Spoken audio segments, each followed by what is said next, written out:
Lorraine Hendricks waited until she was sure her daughter was asleep. Then, the 43-year-old mom opened her daughter's bedroom door as quietly as she could and peeked in on 7-year-old Catherine. No matter how busy or hectic Lorraine's day was, the sight of her sleeping daughter, her dark gold hair on the pillow, surrounded by picture books and stuffed animals, always gave Lorraine a sense of peace and contentment. It was just the beginning of March 1990. At this time of the year, it was already cold up in Connecticut, where Lorraine had been born, but here, in Lorraine's adopted home state of Florida, it was still mild and comfortable. The window in Catherine's room was open, and Lorraine could see the curtains move in the cool breeze. Lorraine knew she would never forget the terrible disappointment she had felt back in her early 30s when she had suffered a miscarriage. But that experience had also made the joy and gratitude she'd felt at the age of 38 when she became pregnant again all the more incredible. Even now, Catherine's birthday, still 4 months away, marked a milestone that felt as special to Lorraine as it was exciting for Catherine. In the glow from the hallway light overhead, Lorraine could see the dark line of Catherine's eyelashes and hear the gentle sound of her breathing. With a final whispered "good night," Lorraine pulled her daughter's door closed as quietly as she had opened it just a minute or two earlier. And as she did, Lorraine felt a pang of regret about her weekend plans. It was Saturday evening, March 3rd, and tomorrow, Lorraine would begin a 7-hour road trip south from her home here in Jacksonville to Fort Lauderdale. That was the big drawback to traveling. Lorraine would miss putting Catherine to bed tomorrow night, and she would probably be driving into the evening on Monday night as well. Then again, Lorraine thought, she'd been lucky. Starting right after Catherine was born, and with the support of her husband Rick, Lorraine had been able to take a 6-year break from her own work in public relations and marketing so she could stay home with Catherine until their daughter was old enough to start school. And during those years, Lorraine had been able to teach Catherine to speak not only English, but a smattering of French and Spanish, as well as fluent Polish, the language that Lorraine herself had learned from her parents, Frank and Jody Dombrowski. Having a baby had also added to Lorraine's pleasure in physical activity. A natural athlete, Lorraine had always welcomed any and every physical challenge that she could find, from mountain climbing to skydiving to motorcycle racing to the black belt in karate she had earned when she was in her 20s.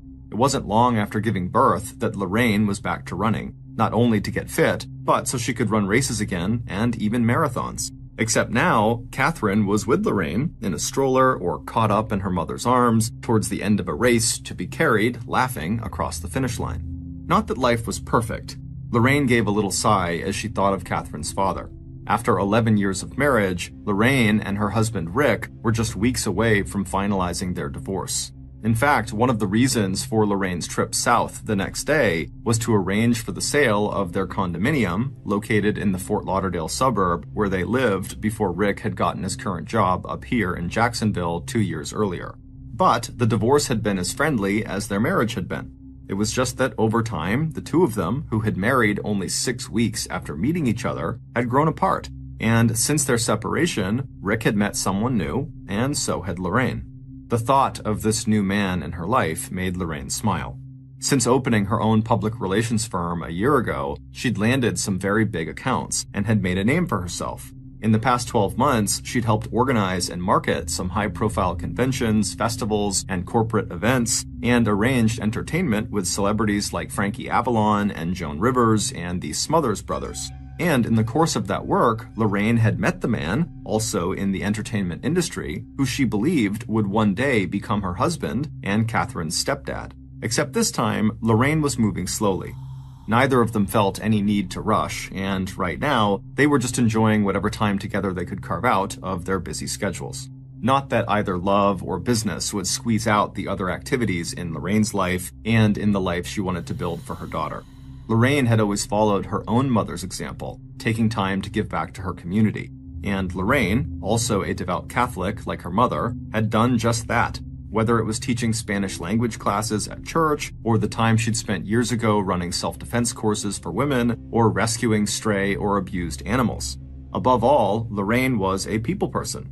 Confident and curious, she was a good judge of her fellow human beings, and whenever possible, if she was faced with a difficult situation or conflict, she tried to find common ground, without ever sacrificing her own strong code of morals and ethics. A moment later, and Lorraine had walked the short distance from Catherine's bedroom to her own. Her parents would be here first thing tomorrow, and right now, Lorraine needed to pack an overnight bag for her trip to Fort Lauderdale. At 8 a.m. the next morning, Lorraine was ready to go. As soon as she had showered, she'd slipped into a pair of faded jeans, a reddish-brown top, and comfortable moccasin-style shoes. Lorraine didn't bother with makeup. Not only was she a natural athlete, she was also a natural beauty. 5 foot 6 inches tall and slim as well as fit, Lorraine looked much younger than 43. Although her thick, once blonde hair had darkened years ago to a shining chestnut, it was easy to see why she had won the Miss Stamford, Connecticut beauty pageant back in 1967 and later did some work as a model. Lorraine quickly ran a brush through her damp hair, then headed downstairs to have a quick breakfast with Catherine and her own mom and dad before leaving. As she walked down the stairs, Lorraine smiled. She could already hear Catherine chattering to Lorraine's mom in Polish. After breakfast, Lorraine kissed her mom and Catherine, and they said their goodbyes. She reminded her parents that her soon-to-be ex-husband Rick would be there at 11 a.m. to take Catherine down to his own apartment, where she would stay until Lorraine got back on Monday. Then Lorraine and her dad carried her bags out to Lorraine's gray 4-door Honda Accord, and Major Dombrowski, Lorraine's father was an officer in the Army, gave his daughter a quick hug. She promised she would call at her first stop for gas. The fuel gauge in her car was broken, and she didn't want anyone worrying that she would run out of fuel. After slipping into the driver's seat, Lorraine started the car and glanced over at the passenger seat just to make sure she had her headphones handy and her tape deck queued up to her favorite music. A moment later, Lorraine was backing out of the driveway. As she turned onto the residential street where she lived, she blew one last kiss to the tight group of 3 people, her parents and little Catherine, who stood waving at her from the doorway. As Lorraine headed into Jacksonville to pick up Interstate 95 that would take her all the way to Fort Lauderdale, she settled in to enjoy the familiar and scenic ride along the east coast of Florida. And at 10 a.m., true to her word, after 2 hours of driving, Lorraine pulled off I-95 and stopped at a gas station to refuel. Then, parking close to a nearby payphone, Lorraine got out to call her parents and chat for a minute with Catherine. Lorraine told her dad, who had answered the phone, that she was making good progress and she'd call again later when she got to Fort Lauderdale. About 1 hour later, Lorraine was traveling through Indian River County, one of those especially beautiful stretches of Florida that lives up to the name of its location along Florida's so-called Treasure Coast. Even though Lorraine had made this drive many times, she was still struck by the natural wonders all around her.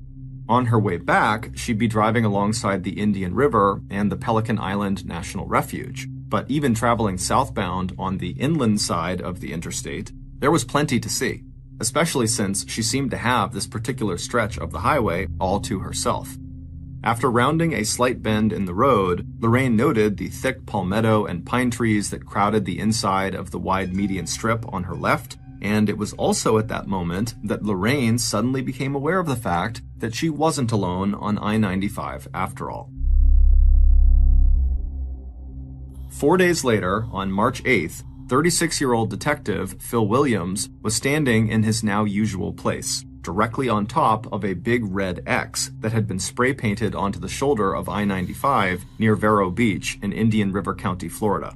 It had been 3 days since March 5th when the Florida Highway Patrol and Florida law enforcement had received a missing person report for Jacksonville resident Lorraine Hendricks. The stark words of the bulletin ran through Detective Williams's mind on an endless loop.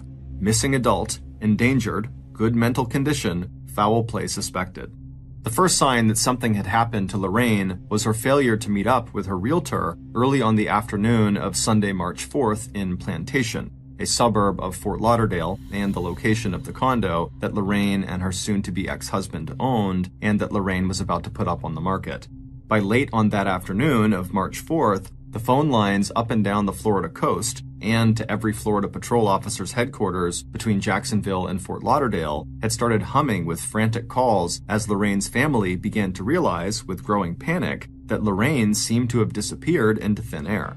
The last anyone had ever heard from the 43-year-old mom and businesswoman was at about 10 a.m. on the morning she left Jacksonville, when she called her parents from a payphone at a gas station just 57 miles north of where Detective Williams now stood. It hadn't taken long to locate Lorraine's car.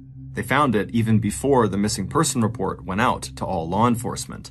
At noon on Monday, March 5th, Highway Officer Mike Transu, who patrolled that stretch of I-95, had already called into Vero Beach headquarters to report a 1982 gray four-door Honda Accord parked and apparently abandoned on the shoulder of I-95 southbound in Indian River County.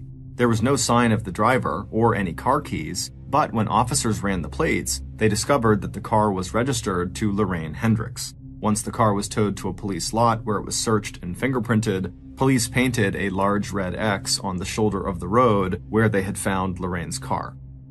In the 4 days since that discovery, Detective Williams had not wasted a minute. He had interviewed Lorraine's father and her soon-to-be ex-husband, who had both driven down to Vero Beach as soon as they heard that Lorraine's car had been found. With their help, investigators had put together a list of Lorraine's friends and business associates, as well as the name of the new man in Lorraine's life. The only item that appeared to be missing from the car was Lorraine's wallet, with her driver's license and her car keys. Investigators also pulled all the traffic tickets, warnings, and arrests that had been made along I-95 in the days before, during, and after Lorraine's disappearance in hopes that law enforcement had encountered either Lorraine or anyone remotely suspicious who might have been involved in her disappearance. Detective Williams and his officers had done foot searches of both the shoulder and the median strip where Lorraine's car had been found, looking for any clue, from a scrap of paper she might have dropped to an article of clothing or jewelry, but so far, nothing. It turned out the gray Honda she was driving had plenty of gas and no mechanical problems that might have led to a roadside breakdown. There was no evidence that Lorraine had picked up a hitchhiker. There was no sign that her car plates had been run through any law enforcement system database on either Sunday, March 4th or Monday, March 5th when her car was discovered. Lorraine's new boyfriend had left the day before Lorraine's trip south to spend a week in Europe on business, and Lorraine's soon-to-be husband had been up in Jacksonville with their daughter when Lorraine disappeared. But even though their foot searches of the area hadn't turned anything up either, Detective Williams kept finding himself returning again and again to the red X on the side of the road where Lorraine's Honda had been found. He was standing there now on the warm, windy, and very humid afternoon of Thursday, March 8th, staring in frustration at the densely wooded median strip about a mile away that separated this southbound stretch of I-95 from the northbound lane. Earlier that day, Detective Williams had ordered another intensive search of that area, first with helicopters and then with a large team of all area law enforcement who had done a step-by-step search of the whole 3-mile-long, 300-yard-wide stretch of grass and pine and palmetto trees. But the helicopters had peeled away with nothing to report. From the sky, it was almost impossible to see through the thick canopy of trees, and law enforcement officers on the ground had emerged from their foot search sweaty, bug-bitten, and empty-handed as well. But Detective Williams still wasn't satisfied. He was developing a theory that Lorraine must have been the victim of a random sex crime, that someone had been able to lure her out of her car, maybe pretending to have car trouble and flagging her down to help, and it looked to the veteran detective that the median strip with the big forest was the most likely place to commit a rape and then maybe a murder. Before going back to headquarters, he decided that he'd make one more foot search of the median forest himself. But before crossing the interstate to join his partner, Larry Smetzer, Detective Williams was joined by the 2 patrol officers who worked this stretch of I-95. Mike Transu, who had found Lorraine's car 4 days earlier, and Tim Harris, a canine officer whose highly trained German Shepherd was sitting at attention in Tim's nearby cruiser. Detective Williams knew from the hours he'd spent looking at recent traffic tickets that Tim had been processing an arrest at the time of Lorraine's suspected disappearance. But he still asked both officers if there was anything new they might have remembered about their Sunday, March 4th shifts along this stretch of road. Both officers shook their heads, but Tim offered to use his dog, Shadow, to help with the foot search of the forest median later that evening when the wind had settled so any scent would be close to the ground. But Detective Williams, who was a stocky man with a mustache and an easy manner, decided he did not want to wait that long, and so after the 2 police officers had left, he and his partner, Detective Smetzer, found themselves wading into the thickest and darkest part of the median forest where they decided to split up so they could search in 2 different directions. Even though they were actually close to one of the most heavily used interstates in the country, as Detective Williams worked his way into a stand of pine and palmetto trees, it was like he'd entered a different world. Despite the Florida sun, it was dark in there, and the sound from the road was so muffled that all he could hear was the nearby buzzing of insects. The only thing that seemed to penetrate the wooded area was the wind, and the detective wondered if Officer Tim Harris might have been right. Even a well-trained dog might not be able to pick up a scent.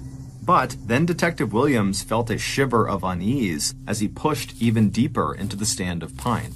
And that's when he smelled it, a very faint odor of decomposition. Peering ahead in the gloom, he could just make out a slight mound of dead grass and pine needles leading right up to the trunk of a twisted pine tree. And at the end of the mound nearest to him, Detective Williams could also just make out what looked like a wig made of brown hair. Except it wasn't a wig. It was Lorraine Hendrick's actual hair. It would turn out that sometime during the 4 days since Lorraine had been murdered inside of that median forest, some small animal had peeled away her scalp and dragged it about 3 feet away from where the rest of her body now lay, nude, violated, strangled, and beaten under that pile of vegetation. A minute later, and Detective Williams had stumbled back out of the stand of trees into the narrow cut-through that highway troopers sometimes used to make a U-turn through the median strip. Meeting up with his fellow investigator who had been drawn back from his own search by the sound of shouting and breaking sticks, Detective Williams told his partner, "We can call off the search. She's in there, and she's dead."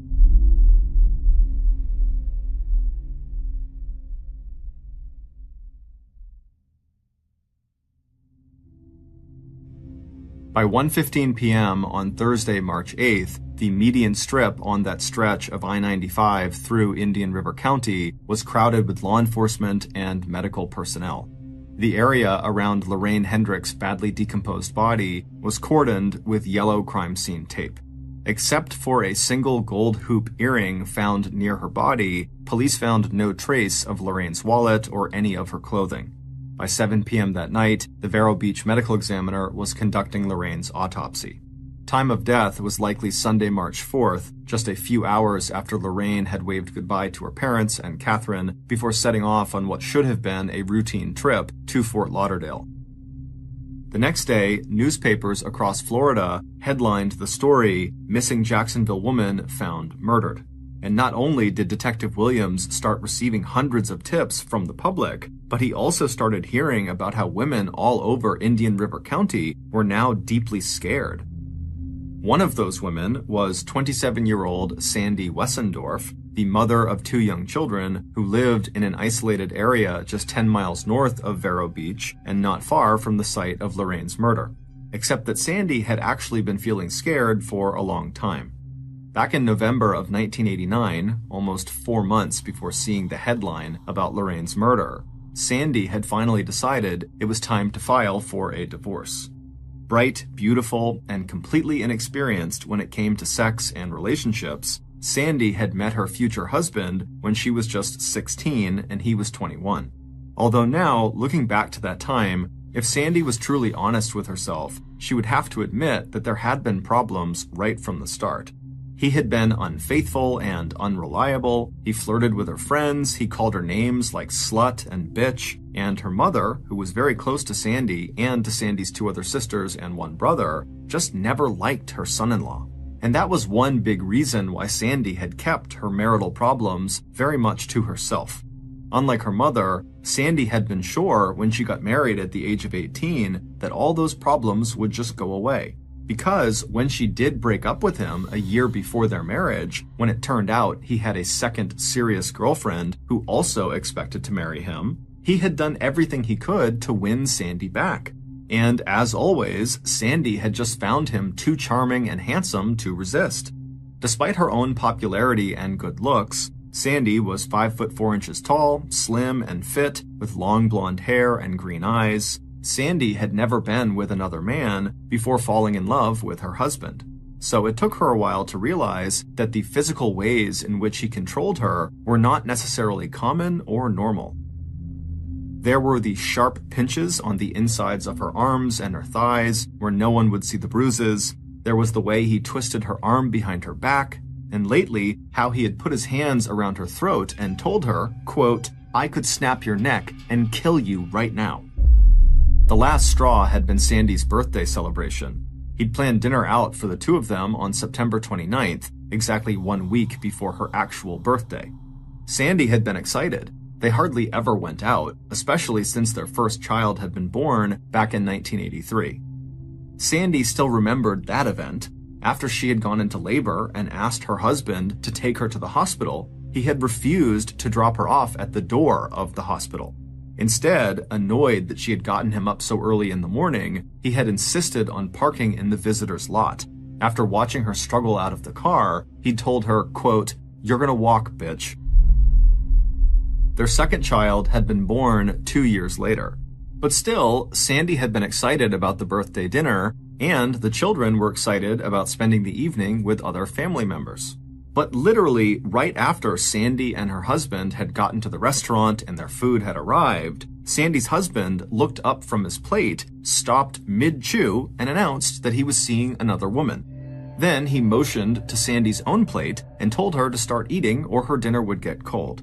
It would turn out that her husband had not just started having an affair. He'd been involved with this woman for the last 4 years, and Sandy had had no idea. Although looking back, all the signs had been there. The affair had started when Sandy was pregnant the second time, and her husband always had things to do and places to be that took him away from home. But Sandy had truly believed that whatever their issues, both she and her husband had been absolutely faithful to each other. In fact, to Sandy, that was the one thing keeping their marriage together. Sandy had put up with her husband's abuse because she really did believe that deep down, they must be each other's soulmates. But now, she had no reason to believe that, and she knew she had to end the marriage. But what Sandy hadn't expected was her husband's reaction to her decision to file for a divorce. He had no intention of giving up his other woman, but there was no way he was going to give up Sandy either. After that, things had gone from bad to worse. On Valentine's Day, 1989, she found out just how obsessive her husband had become. When she had gone to her bookkeeping job that day, she discovered her boss waiting for her. With a grim look on his face, he told her that someone she knew must have broken into their office where they kept sensitive financial information and gestured to the inside of the small room where she worked. When Sandy looked through the door, she knew immediately that her husband must have made copies of her work keys and used them to enter the building the night before. The space in front of her was crammed with white and red balloons. Bursting into tears, Sandy had turned around and gone straight home, knowing that she'd be lucky just to keep her job, and she couldn't afford to lose that job. Her husband could never seem to possess enough things. Cars, trucks, boats. He'd even talked about getting his own helicopter. If Sandy hadn't been so good at managing money and juggling more than one job, they would have lost their house a long time ago. And right after Sandy had walked through the door of that house on the afternoon of the balloon incident, she came face to face with her surprised husband. Rushing past him, she locked herself in the bathroom, and it was then that she saw the tape recorder he had left sitting on the bathroom counter. When she hit the play button, she realized with shock that he had been recording her incoming and outgoing phone calls. When Sandy eventually stepped out of the bathroom carrying the tape recorder, her husband's face was a twisted mask of rage. After that, Sandy found other tape recorders that he had left around the house, one in her bedroom and another hidden in the creases of the living room sofa. Now, not even a month later, Sandy didn't even bother to remove these recording devices. If she did, she knew he'd just find some other way to invade every private space in her life. As darkness fell over Sandy's house in Citrus Hideaway and her 2 kids slept upstairs, Sandy sat listening in her kitchen. And as she expected, it wasn't long before she heard the soft thump as her husband, who had been kicked out of the house, stepped carefully through the window of their son's upstairs bedroom. For weeks now, he'd been climbing from a low-hanging porch roof up onto the second story and then into their upstairs. Sandy didn't even bother to call out and tell him she knew he was up there and that she knew he'd been spending the night in that room for weeks, because it wouldn't have done any good anyway. Following the discovery of Lorraine's body, Detective Williams and his team tracked down dozens of tips and possible leads in the murder case. There was the man in a yellow Oldsmobile who seemed to be following a female driver off of an I-95 exit. There was a woman who reported that a man had tried to force her car off of I-95 and then had shot out her car window before speeding away. One man who contacted the police telling them to be on the lookout for someone who trolled I-95 for stranded female motorists turned out himself to have had a prior conviction for rape, a set of handcuffs in his glove compartment, and a rock-solid alibi. But despite spending hundreds of staff hours on this case, the only physical evidence they'd turned up that was in any way related to Lorraine's killing was on March 9th, when Vero Beach police were contacted by police one county over with a report that Lorraine's wallet, that was missing the driver's license, had been discovered in a rest area dumpster 20 miles south of where Lorraine's car had been found. The wallet had actually been recovered before Lorraine's body had been found and ID'd, so police had not recognized its significance right away. But any hope that the wallet could help ID the killer was short-lived. Whoever had dumped it at the rest area had also wiped it completely clean of fingerprints. Even as investigators and law enforcement from the police, sheriff's department, and the Florida Highway Patrol joined forces to move the investigation along, Detective Williams was also looking for any information on recent homicides that looked at all similar to Lorraine's murder and suspected rape. But despite his best efforts, he just could not catch a break in this case. On March 21st, 13 days after discovering Lorraine's body, the detective was once again poring over all the tickets, warnings, and other records of police activity in the area on March 4th and 5th, the day that Lorraine had been driving and the day that her car had been discovered. It was during this second review that Detective Williams noticed a detail that he had overlooked the first time around. Staring down at the piece of paper on his desk, Detective Williams picked up the phone and made a quick call that would correct his earlier mistake. After hanging up the phone, he slid that particular piece of paper out of the pile. What he had just found out didn't necessarily change anything, but it might be worth following up on later. Meanwhile, in the white stucco house on its lonely acre in Citrus Hideaway, things for Sandy were only getting worse. Her continuing refusal to withdraw the notice for divorce that she had filed in late November had made her husband more and more angry. At about 9 p.m. on Sunday, March 25th, when Sandy was sitting in the living room of her house talking with two of her visiting neighbors, she heard the familiar thump of her estranged husband landing on the floor upstairs in their son's bedroom.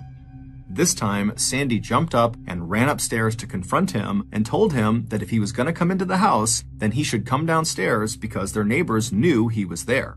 A few minutes later, he was sitting in the living room, but was refusing to say a single word until the neighbors left, which they ultimately would.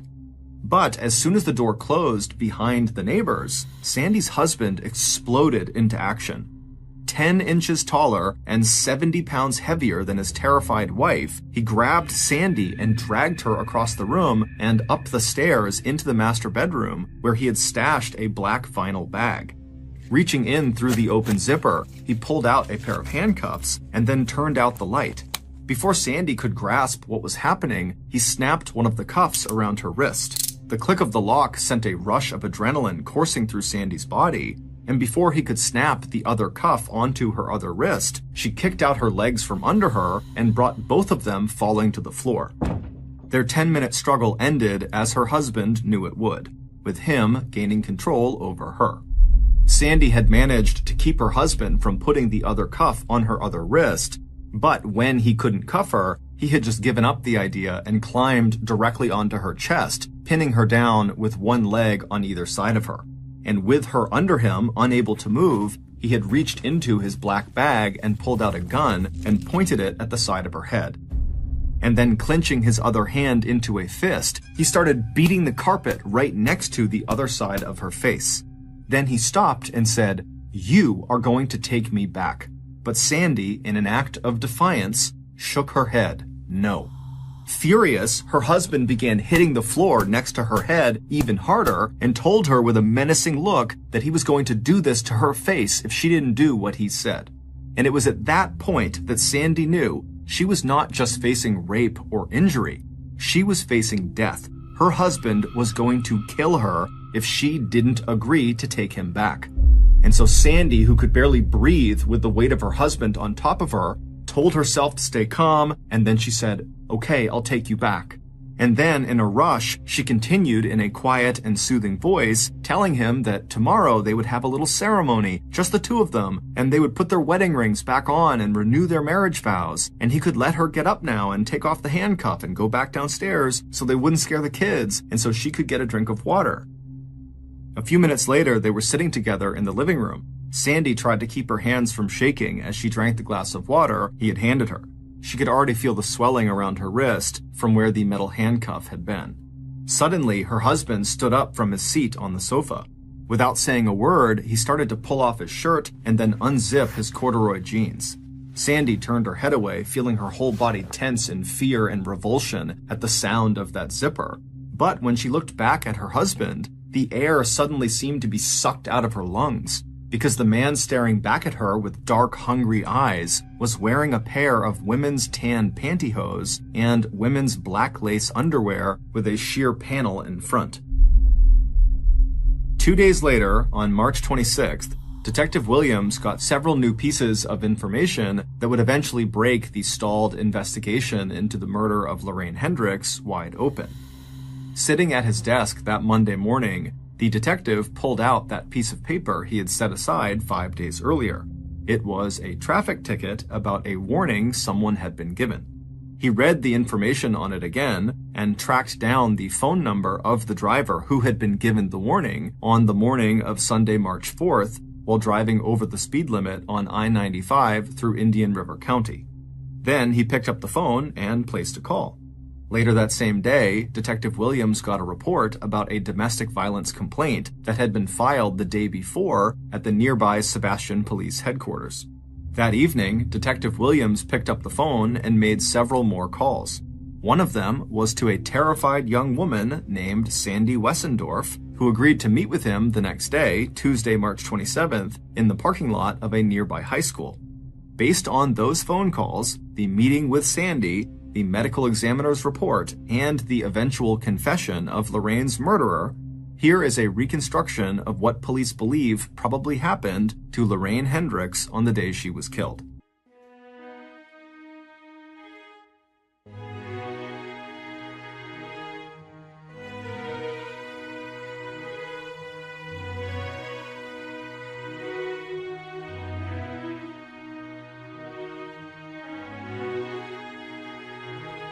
Back on Sunday, March 4th, Lorraine was making good time as she headed down I-95 from Jacksonville to Fort Lauderdale. Only 2 hours into her 7-hour trip, she almost hated to stop, but she knew her parents would appreciate the call. And she was looking forward to talking with her daughter, Catherine, before Rick arrived at 11 a.m. and took her back to his apartment. So, at about 10 a.m., Lorraine pulled off the interstate at an Amoco gas station, topped off her fuel tank, then went to the ladies' room, and then used the nearby payphone to call home. When she pulled back onto I-95 South a few minutes later, Lorraine was smiling as she thought of how excited Catherine was to be spending the morning with her grandparents.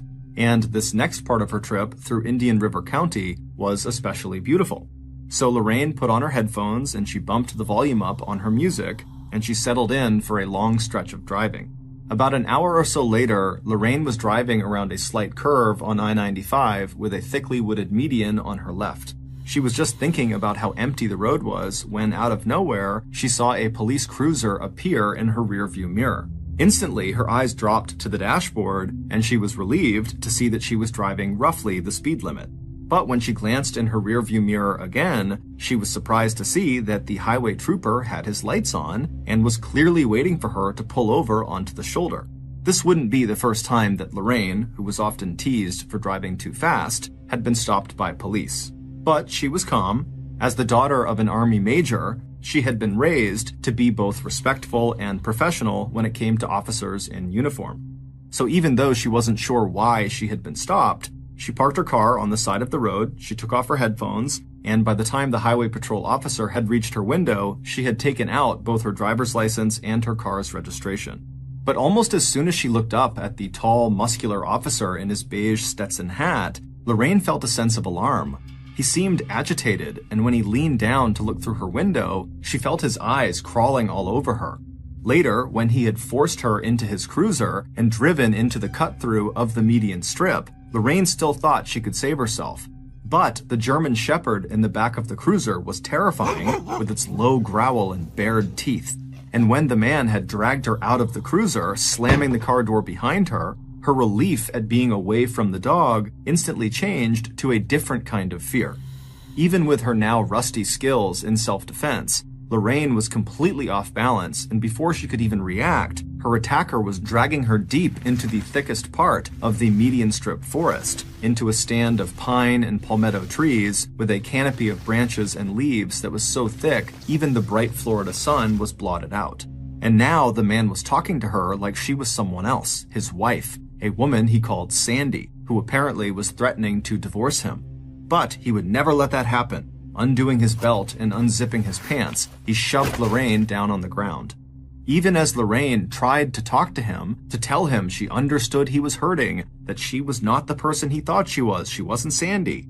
He yanked her pants down and pulled her shirt and bra up over her chest, and then straddling her, he pinned her arms to her sides. When he was finished, he turned Lorraine over one more time so her battered face was pressed into the ground. Then he placed her underwear around her neck and pulled it tight. But it was the heavy force of his hands pressing down on her and breaking her slender neck that would finally kill her. When Lorraine was dead, 32-year-old Highway Patrol Officer Tim Harris, the same Tim Harris who had offered to have his dog search the median forest for Detective Williams, stripped off the rest of Lorraine's clothes and dragged her injured body even deeper into the trees. Then he arranged Lorraine's body so she lay face down with her legs spread out around either side of a tree trunk in a sexually suggestive position. Gathering her clothes and every possible piece of evidence of the crime he had just committed, Tim covered Lorraine's body with dead grass and leaves and then returned to his police cruiser. He would toss Lorraine's wallet at a rest area 20 miles south. The only thing Tim missed taking with him was the gold hoop earring that police would later find not far from Lorraine's badly decomposed body. It would turn out that on March 21st, when Detective Williams was reviewing the records of tickets, warnings, and arrests that had been issued on March 4th, he realized that Highway Patrol Officer Tim Harris was not the officer who had been processing an arrest that Sunday morning at about 11:30 a.m. Instead, it had been Officer Mike Transu who had been processing that arrest, using a serial number that had only recently been transferred from Tim to Mike, which meant that Tim Harris did not have an alibi for the morning of Lorraine's murder. With that in mind, Detective Williams took a second look at a warning that had also been issued that morning to a motorist at 10:48 a.m. Now that he knew Tim Harris's new serial number, the detective realized that that warning had been issued by Tim Harris. When Detective Williams called the driver who got this warning, he spoke to a young woman who insisted that she had not been speeding when she was pulled over at almost the exact same location where Lorraine's car had been found the next day. The driver also said that the highway patrol officer who stopped her had also told her to get out of her car and walk backwards towards his vehicle. Since the driver was almost 8 months pregnant, the request, which seemed totally unnecessary and even creepy to start with, was also totally inconvenient. But once the patrol officer noticed how pregnant the woman was, he immediately seemed to lose interest in her and in his accusation that she had been speeding. When he handed her the warning he had written out, he even told her, "Oh, you can just throw that away. It doesn't mean anything." As Detective Williams considered this new information, he thought again about that stretch of I-95 and how an officer parked near that curve in the road would be able to look directly through the windshield of oncoming cars and spot women who were driving alone. Detective Williams believed that the woman who got the warning at 10:48 a.m. was only saved because of her advanced pregnancy, that was a turnoff to Tim Harris. And then after the pregnant woman had gotten back in her car and left, the next solo woman driving around that curve was Lorraine Hendricks, and she would not be so lucky. Digging deep into Tim's employment records, investigators would later find that he had been forced to resign from his first job with a tiny police force in Melbourne, Florida, after complaints that he sometimes refused to give women their licenses back, forcing them to come to the station later to meet alone with him. It was also rumored that he would offer to tear up a ticket or traffic violation in exchange for sex. But it wasn't until March 26th, when Detective Williams saw the charge of domestic assault that Tim's estranged wife, Sandy, had filed against her husband, that the investigator felt he had the leverage he needed to press Tim about his possible involvement in Lorraine's murder. On March 27th, Detective Williams met with Sandy, whose maiden name was Wessendorf, in the high school parking lot. After Tim's attack on her 2 nights earlier, she had taken her 2 kids to her sister and brother-in-law's house for protection. After Tim had stripped off his clothes to reveal the women's lingerie he was wearing, Sandy had somehow been able to persuade him that they should wait to have sex until the next day after they renewed their wedding vows. Sandy's brother-in-law, who was also a police officer, had told Sandy that she had to go to the police and that he would protect her. So the next day, on March 26th, Sandy, with her brother-in-law Don Dappin at her side, filed an assault charge and restraining order against Tim Harris. Don Dappin then made sure that Detective Williams and Tim's commanding officer were both aware of the domestic violence charge, and then Don himself provided around-the-clock protection for Sandy and her kids. Sandy would later locate the lingerie her husband had been wearing, and she would give it to police. But although Lorraine Hendricks sometimes wore a similar style of underwear, police did not find any physical evidence that that lingerie actually belonged to her.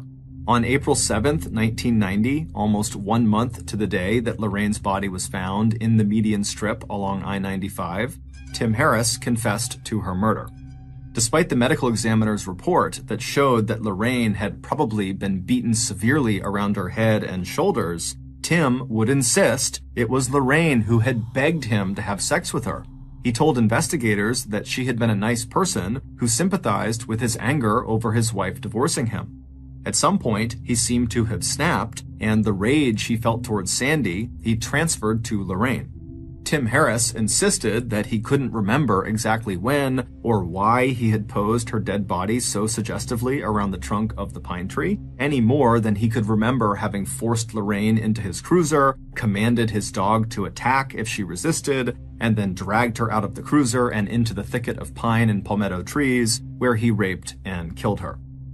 On Friday, September 28, 1990, Tim Harris avoided a jury trial and possible death sentence by appearing before a judge, admitting that he had killed Lorraine Hendricks and pleading no contest to first-degree murder charges. Tim Harris was sentenced to life in prison with a mandatory sentence of at least 25 years. Even though the ex-Florida trooper became eligible for parole in 2015, as of today, he remains incarcerated at Hardy Correctional Institute in Bowling Green, Florida.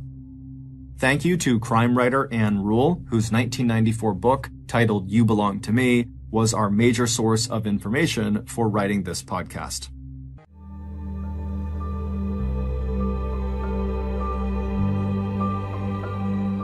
On the evening of February 6, 2014, 54-year-old entrepreneur Andra Sachs lit 2 candles on top of a cake, then started singing Happy Birthday as she carried that cake out of the kitchen inside of her sprawling mansion in San Juan Capistrano, California. 3 of Andra's 5 children joined in the singing and followed their mom. Andra was 5 foot 11 inches tall with dyed blonde hair, and she was the type of person who could take over any room she walked into. So even a simple chorus of Happy Birthday with her kids felt like a big production whenever Andra was leading it. As Andra, her 2 teenage daughters, and her 8-year-old son continued to sing Happy Birthday, they walked past a wall of floor-to-ceiling windows. Their huge 3-story house sat on top of a hill, and the windows looked out over the Pacific Ocean. Then Andra and the kids walked into the dining room, where Andra's ex-husband, Brad, was sitting at the dining room table smiling. Brad was over 6 feet tall, he had salt and pepper hair, and he almost always had a tan. Andra put the cake down on the table, and then she and the kids finished singing Happy Birthday. Brad leaned over the cake and blew out the 2 candles that were shaped like a 5 and a 7. The kids cheered, and Brad thanked them all for singing.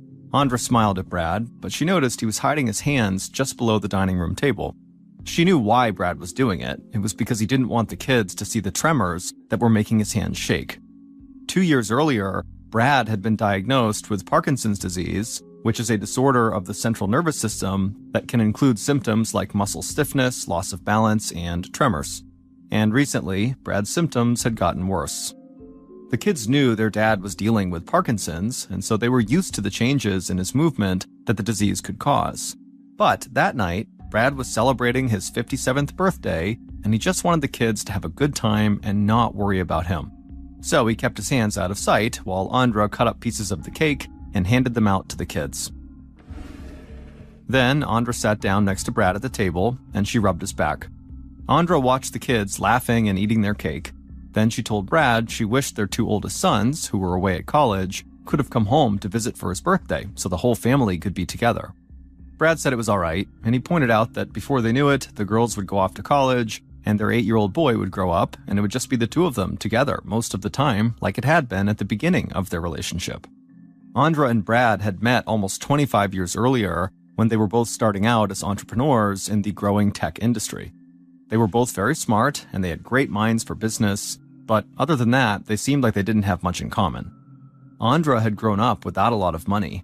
In fact, there had been times as a child when her parents struggled just to make mortgage payments. As she got older, Andra had told herself she never wanted to experience anything like that when she was out on her own. So after she earned a business degree in college, she had worked hard to develop her sales skills and to learn about as many industries as she could in the hope that she would always have job security. Andra was full of energy, she could talk to anybody, and she could be intimidating. And those traits had helped her find success as a salesperson at a pretty young age. But Andra was also driven and fixated on success, so she had wanted to be her own boss and to make even more money. So by the time Andra had met Brad, she was already formulating plans to start and run her own company. Brad had first seen this tall, stunning, laser-focused woman at a computer convention back in 1990, and he was totally floored by her. Unlike Andra, Brad had come from money. He was the son of a legendary Southern California surfer, and Brad had wanted to follow in his dad's footsteps. So he'd spent a big part of his life traveling and surfing waves on beaches all over the world. And Brad embraced the laid-back surfer attitude. He almost never raised his voice, he never looked like he was in a hurry to get anywhere, and nothing really seemed to stress him out. And so when Andra and Brad had met, it really was a case of opposites attracting. Brad had been drawn to Andra's drive and energy, and Andra had been drawn to Brad's kind of quiet, calm demeanor. The two had gotten married a year after they met, and they'd started a family soon after that. They had their first son, Miles, and he was followed 2 years later by his brother, Ashton. Then, a few years after that, Andra and Brad's first daughter, Lexi, was born. In the dining room, Andra and Brad watched 17-year-old Lexi gather up wrapped birthday presents with her 8-year-old brother, Landon. Andra appreciated that Lexi went out of her way to take care of her little brother because Andra spent a lot of time working and she wasn't always around. And as Brad's Parkinson's progressed, it was more difficult for him to do certain things around the house and to look after Landon all the time. But there was something about watching Lexi with Landon that always made Brad and Andra a little sad. It wasn't the kids' fault, but seeing them together brought up memories of the worst time in Brad and Andra's lives. Less than a year after Lexi had been born, Andra and Brad had welcomed another daughter, and as their family grew, their businesses had grown alongside it. Andra and Brad had started multiple companies together and also separately on their own. Then, Andra had used some of the profits from one of her companies to invest in rental properties and to build a massive real estate portfolio. In her time as an entrepreneur, Andra had often said it was easy to make money, but keeping it was the hard part. So she saw real estate as a way to protect her and her family's money and to build on the wealth that she had started to make from her other businesses. It turned out that Andra was a very savvy real estate investor, and soon after getting into that business, her investment properties were bringing in millions of dollars. So Andra, who had been determined never to face the financial struggles her parents had gone through, felt like she had already accomplished more than she could have hoped for. She was making more money than she had ever imagined, and she and Brad had just bought their first house together. It was a modest house compared to the mansion on the hill they would move into years later, But it had a beautiful pool and also had a hot tub. And the happiest part of Andra's life was that she and Brad had 2 perfect sons and 2 perfect daughters. But on a day in 1999, 15 years before Brad's family birthday party, 2-year-old Lexi and her 16-month-old sister had been at home with a nanny while Andra and Brad were working and the 2 boys were at school. While the nanny fed the baby in her high chair, Lexi had walked out of the house into the backyard and onto the deck by the pool and the hot tub. Inside the house, the nanny had seen Lexi out the window, so she grabbed the baby from the high chair and rushed outside. Lexi was close to the pool, and the nanny panicked. She put the baby down on the deck and then reached out and grabbed Lexi. But when the nanny had grabbed Lexi, the baby had somehow fallen off the deck into the hot tub and drowned. Following the death of their youngest child, Andra and Brad felt like everything they built together had just been destroyed. It didn't take long for them to start blaming each other for what had happened, and the tensions at home spilled into their work, and pretty soon each of them had tried to push the other one out of the businesses they owned together, and their marriage fell apart. Andra and Brad had gotten divorced, but things had only gotten worse from there. They had sued each other over business assets and personal finances, and Andra had even filed a report with police stating that Brad had tried to physically assault her. During this time, their 3 living children, Miles, Ashton, and Lexi, had clung to each other for support and tried to make both of their parents happy.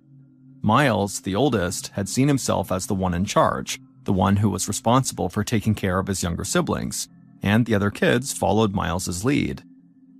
But only a couple of years after the ugly divorce, Andra and Brad reconciled. Their friends and family had been shocked, but Andra and Brad seemed happy, and they had moved into the mansion on the hill in San Juan Capistrano that Andra had bought with money from her real estate investments. So the family was back together again.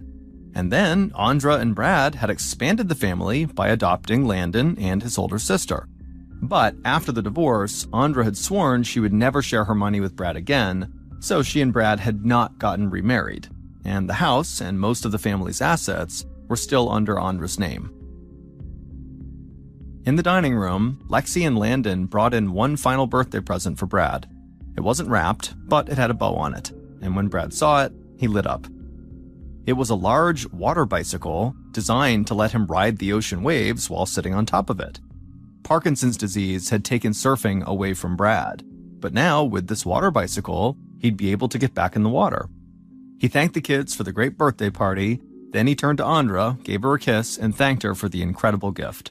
They both knew a lot of people did not understand their relationship, an ex-husband and wife living together without getting remarried or sharing their money, but they didn't care, because Andra and Brad believed that they and their kids were as happy, successful, and loving as a family could be. On February 8th, 2014, so 2 nights after the birthday party, Andra helped Brad to their bedroom on the 3rd floor of the house. They hadn't told their younger kids yet, but Andra had recently purchased a new 1-story property, and she was going to sell the home they lived in. Andra and Brad knew the kids would be disappointed to move out of the mansion on top of the hill, but it was getting too hard for Brad to deal with the size of the house and to navigate all the stairs, and so Andra wanted a place where he could get to everything he needed on just 1 floor. While Andra and Brad went to their bedroom, 17-year-old Lexi walked into her little brother Landon's room on the 3rd floor and said goodnight to him as he got ready for bed. Then Lexi and her 15-year-old sister played with the family dogs and talked about school for a little bit before Lexi headed to her own bedroom, which was just down the hall from her brother's. Lexi got dressed for bed, she laid down, she looked at her phone, and sent a couple of text messages to friends. After a while, she put her phone on the bedside table, flipped off the lamp, and then went to sleep. A few hours later, at about 1:45 in the morning, Lexi woke up, startled. She thought she heard a loud noise coming from down the hall, but she didn't know if it was real or if maybe she'd been dreaming. Then, Lexi heard something bang against her bedroom door, and the door flew open. Without thinking, Lexi immediately held her breath and pulled the covers up over her head like she had done when she was a kid when she got scared. She heard a loud noise, but obviously couldn't see it, and then something smashed into the wall just above her. Lexi tried her best just to be totally still and not make a sound, but then she heard footsteps running down the hallway, followed by her little brother Landon screaming. Hearing her brother calling out made Lexi jump into action. She threw the covers off of her, she got out of her bed, ran into the hallway, and she saw Landon lying on his chest a few feet outside of his bedroom in the hallway, and he was screaming and crying and saying he couldn't feel his legs. Then Lexi heard footsteps again coming from behind her, and immediately her body tensed up. But then she turned around and saw it was just her sister running towards her. Lexi yelled for her sister to go call 911, so her sister turned around and ran back to her room on the second floor to get her phone and make the call. Lexi turned around and looked down at Landon and promised him he would be just fine and that she needed to go somewhere, but she'd be right back. And then she turned and ran down the hall towards her parents' room. And when Lexi got inside, her screams carried across the entire house.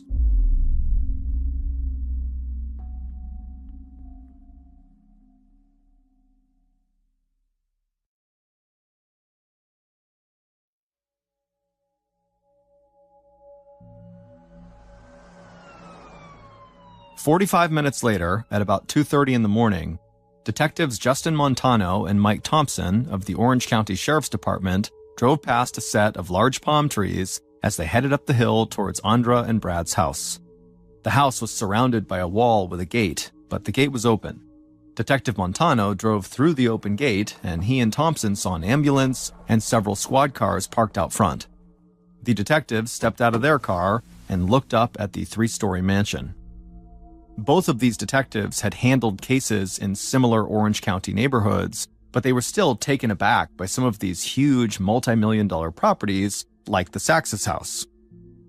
Montano and Thompson made their way up to the mansion and walked inside.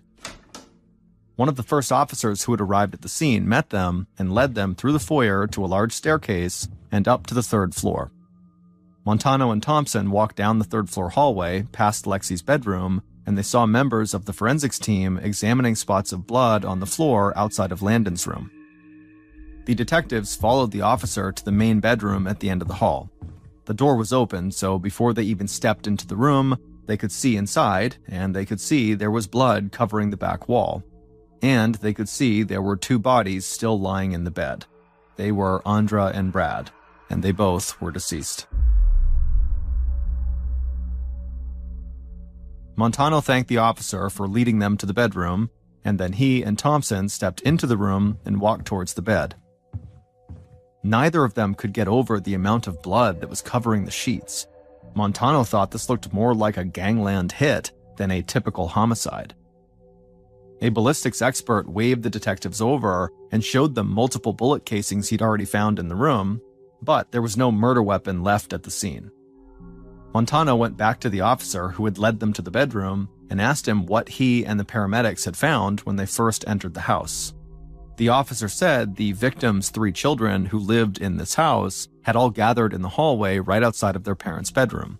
The officer said it appeared that the 2 teenage girls were okay, but the 8-year-old boy had lost feeling and movement from the waist down. All 3 kids have been taken to the hospital. Montano nodded and thanked the officer again for his help. Then Montano and Thompson looked at the scene on the bed again, and for some reason they both had the same thought. Did the 2 teenage girls murder their parents and maybe paralyze their little brother in the process? The idea of that upset both detectives, but they couldn't rule it out. The detectives had a theory that the motive for most murders boiled down to one of 3 things: money, sex, or revenge. And in a mansion like this, in such a wealthy neighborhood, there was definitely a chance that the kids had gone after their parents to maybe get their money. So after spending hours at the crime scene and organizing a canvass of the neighborhood, Montano and Thompson decided to really begin their investigation by talking to the Sachs children. That morning, a few hours after Andra and Brad's bodies had been discovered, their 19-year-old son, Ashton, was sitting on his couch playing a video game inside of his 1-bedroom condo in Seattle, Washington. Ashton was lanky, with straight brown hair that hung down over his forehead. It was a Sunday afternoon, and one of Ashton's favorite things to do on Sundays was to sit on his couch, smoke a little pot, and play the video game League of Legends for hours on end. And so he was doing that when his phone rang on the coffee table, and he glanced down from the TV, and he saw it was his older brother, Miles, calling him. So Ashton paused his game, and he answered his phone. The two brothers both lived in Washington, but they attended colleges on opposite sides of the state, so they didn't get to hang out very much. But they still made it a point to check in with each other fairly frequently, and they got along reasonably well, even though they were not really alike. Miles, who was 21 years old, had always been seen by his siblings as the golden boy of the family, and he definitely took after his mom when it came to business. Miles was already managing some of his mother's real estate properties in Washington, and he had dreams of starting his own company someday, just like his parents had done. Ashton was way more into computers than he was into business, so he'd gone to college in Seattle to study computer science, and he hoped he'd be able to get into a tech or gaming company when he was a bit older. When Ashton put the phone to his ear, he heard Miles's voice cracking on the other end, and he couldn't understand anything Miles was saying. Ashton asked Miles to slow down and to tell him what was going on. Then Miles, somewhat point-blank, told Ashton that their parents had been found murdered, their brother was now in the hospital and couldn't feel his lower half, and their sisters were now talking to the police. Ashton just sat there in silence for a second. Then Miles told him he needed to fly home immediately and help take care of their younger siblings. Ashton had always seen Miles as the leader among the Sachs children. After all, Miles was the oldest and their parents had always trusted him, so Ashton, who was clearly in shock, said he would do whatever Miles thought was the right thing to do. Later that day, Miles and Ashton both flew from Washington to Orange County, California, and after they both arrived, they immediately went to the hospital to check on their brother, who was still in recovery, and then they reached out to the police.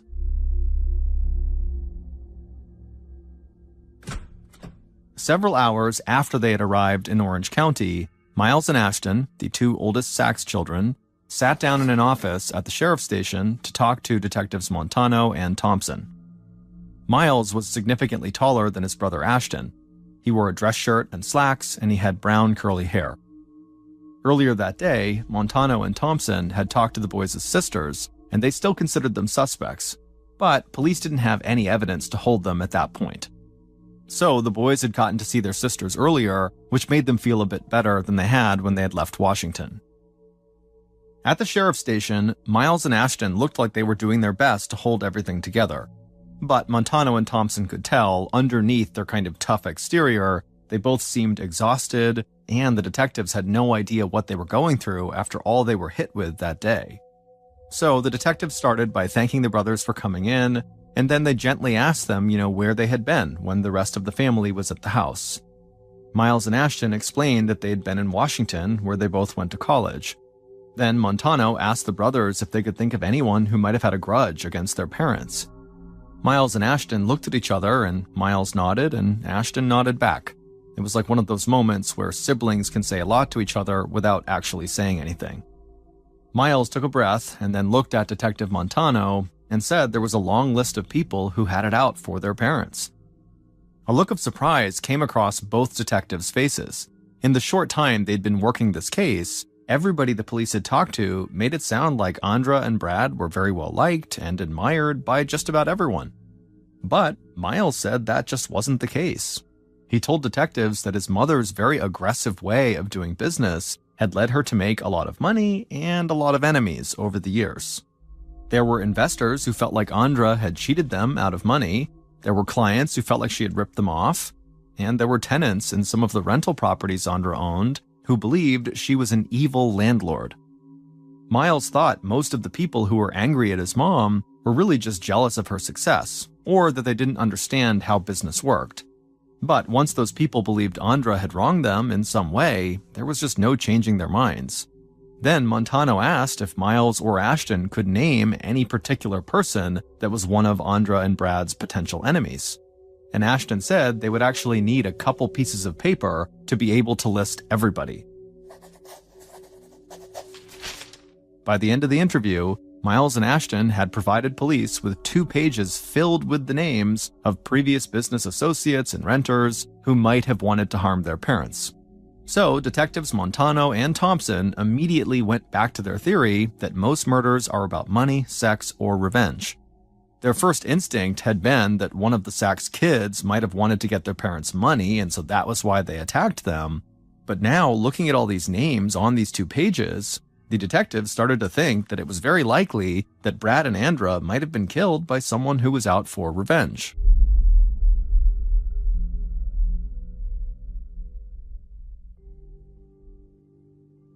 In the days following Andra and Brad's murders, Montano and Thompson learned that the murder weapon had been a Ruger .22 semi-automatic rifle. So part of the investigative team focused on tracking down that weapon in the hope it would lead them to the killer. During that time, Montano and Thompson concentrated on the list of people that Miles and Ashton had provided them. And as they did this, the detectives discovered that there was even more anger towards Andra and Brad than their sons may have even realized. While searching social media, the detectives found multiple posts from people celebrating Andra and Brad's deaths. Most of the people posting were disgruntled renters who had lived in properties that Andra owned. So Montano added all those people who were making posts like that to their list of suspects and started to work through that list. But out of all the people they had looked into, from social media to the lists of names the brothers had given them, one group of people in particular stood out to the detectives. They were board members who had worked with Andra and Brad at one of the first successful companies they had started together. It turned out that years earlier, the board of directors had kicked Andra out of her own company because they said her business tactics and what they called her destructive raging were damaging the business. Andra had not left without a fight, and she had threatened to sue everybody involved with the company.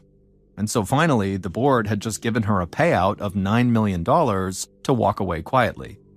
But when the company had faced bankruptcy, the board had started going after Andra in court to get the company's $9 million back. So Montano and Thompson saw these board members as people who wanted both money and revenge.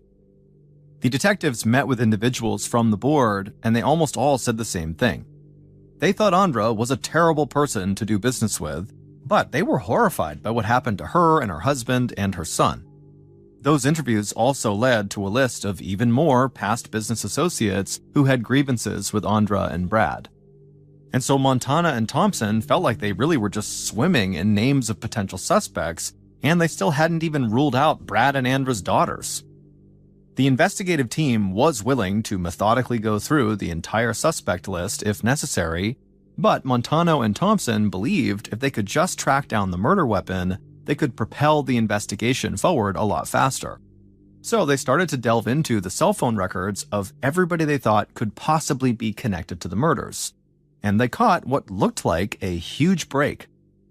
A cell phone call had been placed from a car driving on the street at the bottom of the hill just outside of Brad and Andra's mansion around the same time the murders had taken place.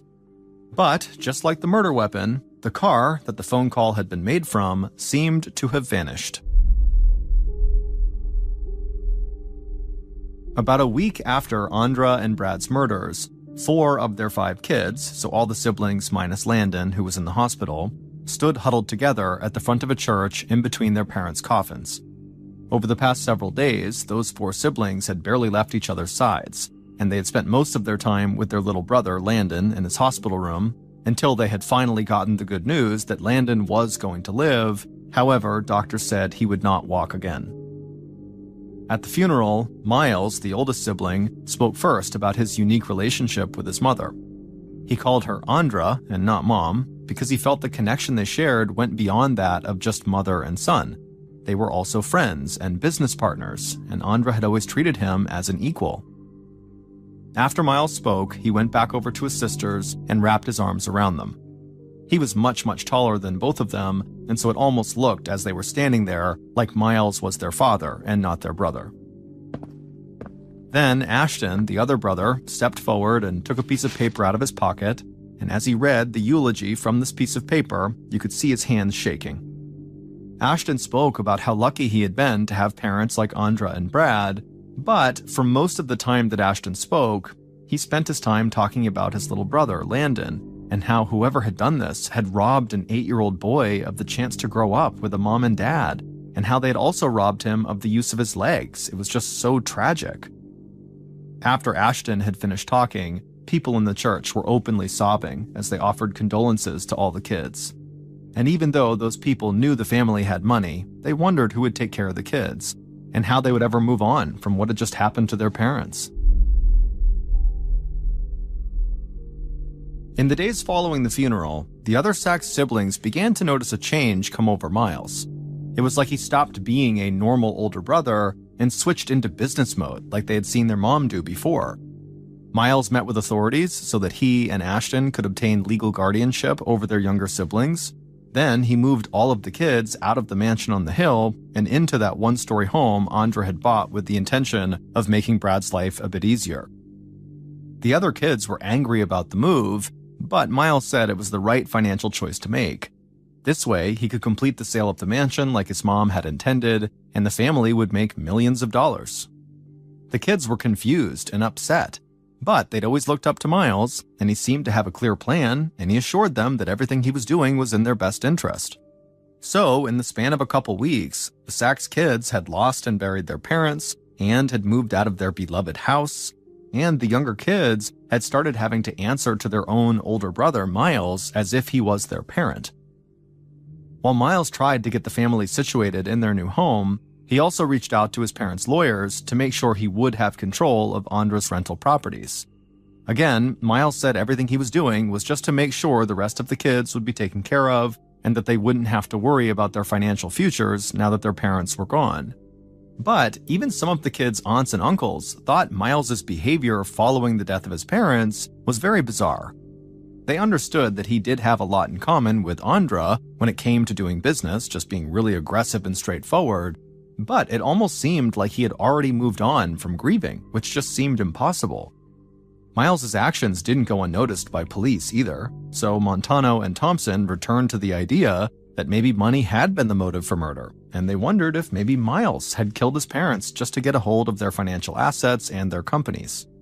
But Miles and also his brother Ashton's alibis had both checked out. People had seen them both in Washington on the morning of the murders. So Montano and Thompson just kept pursuing the two pieces of evidence that they thought would break the case wide open: the Ruger .22 semi-automatic rifle used in the murders, and the car that someone had placed a call from just outside of the mansion at the time of the murders. About 3 weeks into the investigation, Montano and Thompson were sitting together at the sheriff's station reviewing the steps they had taken so far. They were still pursuing every lead they had, including the seemingly countless number of enemies that Andra and Brad had made over their years of doing business. Just then, Montano's phone rang. He picked it up, and a member of the investigative team was on the other line, and the officer sounded excited. He said cell phone records had finally led them to a man who was in possession of the car that phone call outside of the Sachs house had been made from. Montano hung up, and the police got right to work securing a warrant to search the car that investigators had just tracked down. When the warrant came through, Montano and Thompson and other members of the team went to do a full search of the car. And when police popped the trunk of that car, they found a pile of clothes and also a Ruger semi-automatic rifle inside. They now knew who had murdered Andra and Brad. Based on cell phone records, interviews conducted throughout the investigation, and evidence found at the scene of the crime and in that car, here is a reconstruction of what police believe happened when somebody murdered Brad and Andra Sachs in the early morning hours of February 9th, 2014.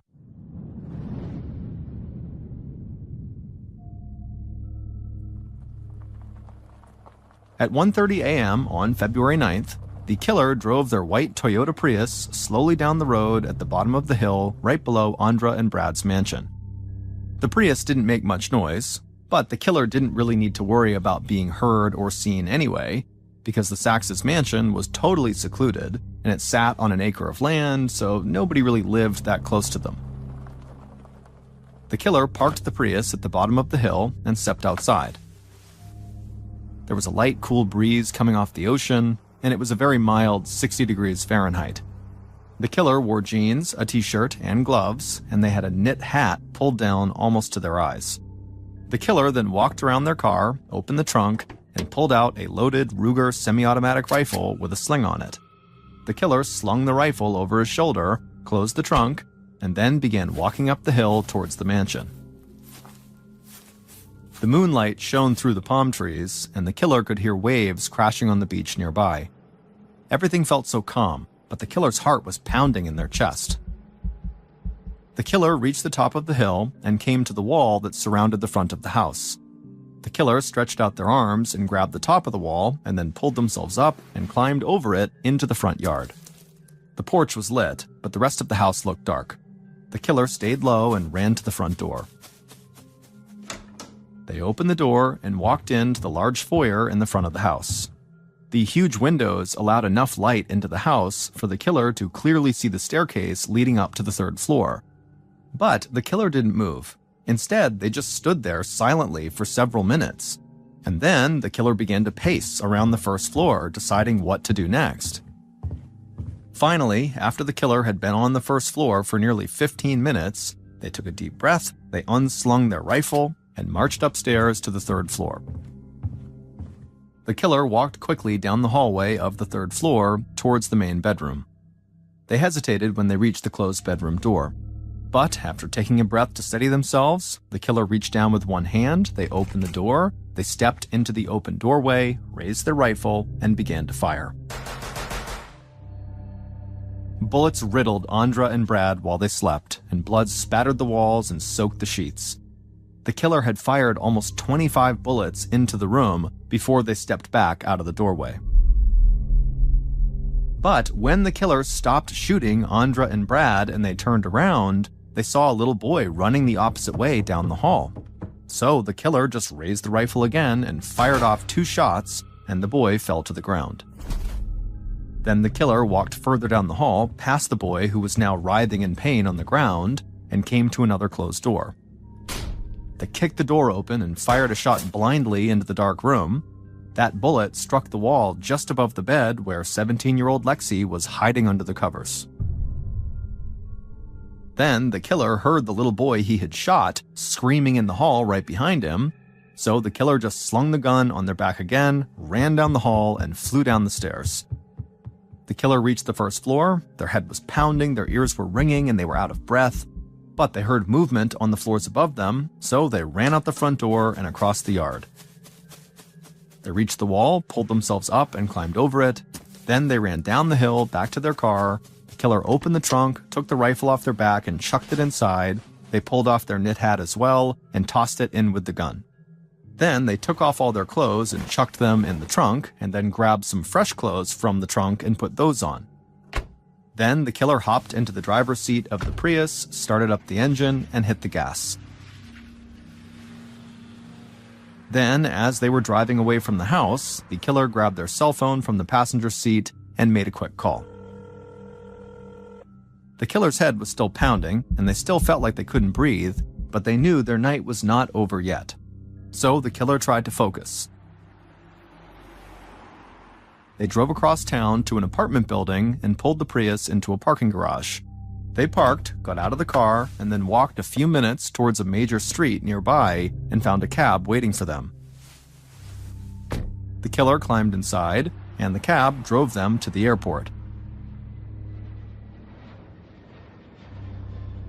Hours later, at about 10 a.m., the killer landed in Washington State. They caught a cab at the airport and drove home. When they got home, they made sure their neighbors physically saw them, and they also texted one of their closest friends in the area just to make a show that they were in Washington and not in California. Then the killer headed inside of their place, sat down on the couch, turned on the TV, and started playing League of Legends. 19-year-old Ashton Sachs had murdered his parents, he had shot and paralyzed his little brother Landon, and fired a gun into his sister Lexi's room that easily could have hit her. It turned out Ashton had always deeply resented the way his parents treated his older brother, Miles. Ashton felt like Miles was treated like the golden boy, and his parents treated him, Ashton, like a failure. And that resentment had festered for years until Ashton started to consider murdering his parents in cold blood. Ashton went so far as to do serious research into different types of weapons and to figure out the differences between first and second-degree murder. Then Ashton had gone out and actually bought a semi-automatic rifle. But even after he'd gotten the gun, Ashton still wasn't sure he could actually go through with killing his mom and dad. He felt like he hated them, and he blamed them for a lot of his shortcomings, but he just didn't know if he could actually pull the trigger and end their lives. But then, the day after Brad's 57th birthday, Andra had texted Ashton to tell him how disappointed she was that he hadn't even called to wish his father a happy birthday. Ashton, very sarcastically, said that he only forgot it was his dad's birthday because his dad had forgotten he had a second son a long time ago. This led to an argument between Ashton and Andra, and Ashton finally decided at the end of that argument to go through with his plan. On the day before the murders, Ashton had driven his white Prius 18 hours from Seattle to San Juan Capistrano, California. He waited patiently in town for a few more hours, and then he carried out the murders in the early morning. Ashton had arranged for a cab to meet him and take him to the airport, and for a transportation company to drive the Prius back to Seattle and to keep it for him until he was ready to pick it up. So, immediately after the murders, he called that transportation company to verify the address where he would leave the car for them. Then he had dropped the car off in that parking garage, met the cab, and flew home. And it was that phone call to the transportation company that he made right after killing his parents that led police to Ashton. Using cell phone data, they tracked down the owner of the transportation company, and they learned that he had Ashton's white Prius in his possession. Then the search of Ashton's car led police to the murder weapon. When police had initially questioned Ashton, they believed he had been in Seattle on the morning following the murder. But the discovery of the Prius undercut that alibi and made it clear that he would have had time to commit the murders and fly home by the time he had been seen in Seattle. But before police arrested Ashton, they wanted to make sure they had an airtight case that would lead to a conviction. So they dug deeper into his life. It turned out that Ashton had dropped out of college without telling any of his family, and that he had started to isolate himself from most of the people around him. Police also searched his internet history and found all the research on weapons and the different degrees of murder and what each one means, and so police believed they had more than enough evidence against him. When police arrested Ashton, it didn't take long for him to confess. But he made it clear that he had not just killed his parents because he thought they liked Miles better than him. Ashton said his parents had always made him feel like he was weak. He said dating back to the time when he was just a little kid and his baby sister had drowned in the hot tub, his parents didn't seem to care about how upset he was, or even try to get him some help to deal with the grief he was going through. And then, not long before the actual murders, Ashton had gone through this very bad breakup with his girlfriend and gotten really depressed, and he had tried to take his own life by overdosing on painkillers. And Ashton said he felt like his parents didn't really even care. While the other children had a totally different view of Andra and Brad, Ashton felt like murdering his parents was his way of getting revenge on them for all the times they'd made him feel unimportant. Ashton was ultimately found guilty of first-degree murder and attempted murder. He was given 4 consecutive life sentences without the possibility of parole, plus an additional 100-year sentence for what the court referred to as special circumstances surrounding the use of firearms. As of 2022, Miles, the oldest sibling, was still looking after his younger siblings like he was their parent. And now at 17 years old, Landon, who was paralyzed from being shot, became one of the top 20 wheelchair tennis players in the entire United States, and he hopes one day he'll be able to compete at Wimbledon.